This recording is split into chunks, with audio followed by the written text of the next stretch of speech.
As you can see, nakalagin ako sa AppShare at wala akong problema sa password. But for the sake of this video, lalagout ko ito para mas maipakita ko ng mas maayos. Kabayan, para sa tuloy-tuloy na proseso ay kailangan nating ihanda ang iyong ICAMA number, cellphone number na nakalink sa AppShare mo, at ang iyong passport number. Gagamitin po ang mga ito for verification to make sure na kayo po ang lehitimong nagmamay-ari ng account na papalitan ng password. Ngayon ay nakalagout na tayo. Pindutin ang login at mapupunta kayo sa page na ito. Pindutin ang forget password.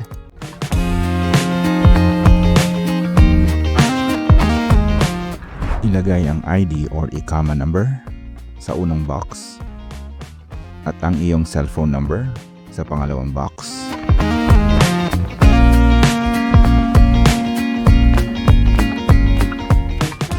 Pagkatapos ay ilagay ang image code na ipinapakita sa picture sa ibaba ng mobile number.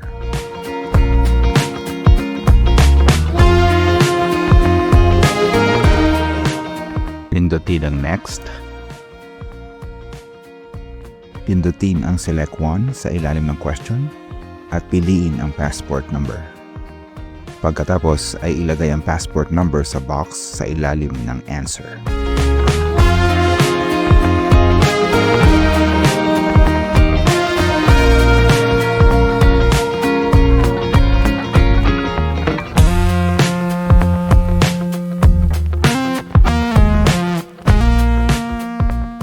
Pindutin ang next. Pagkatapos ay makaka-receive kayo ng activation code via text sa mobile number na inilagay nyo kanina.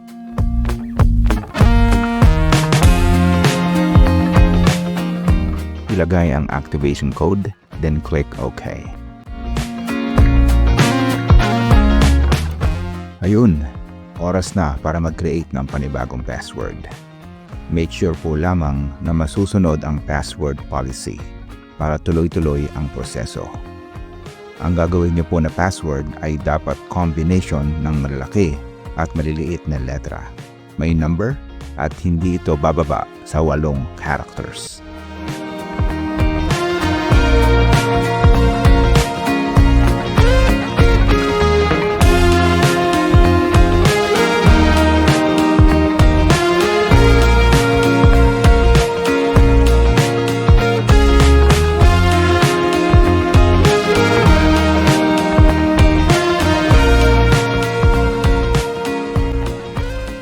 Kapag naka-green check na lahat ng password policy, ay pwede mo nang pindutin ang OK. Ayun, tapos na kabayan. Kung meron kang katanungan tungkol dito at sa iba pang mga government applications dito sa KSA, i-comment mo lang kabayan at gagawa natin ang paraan yan. Salamat!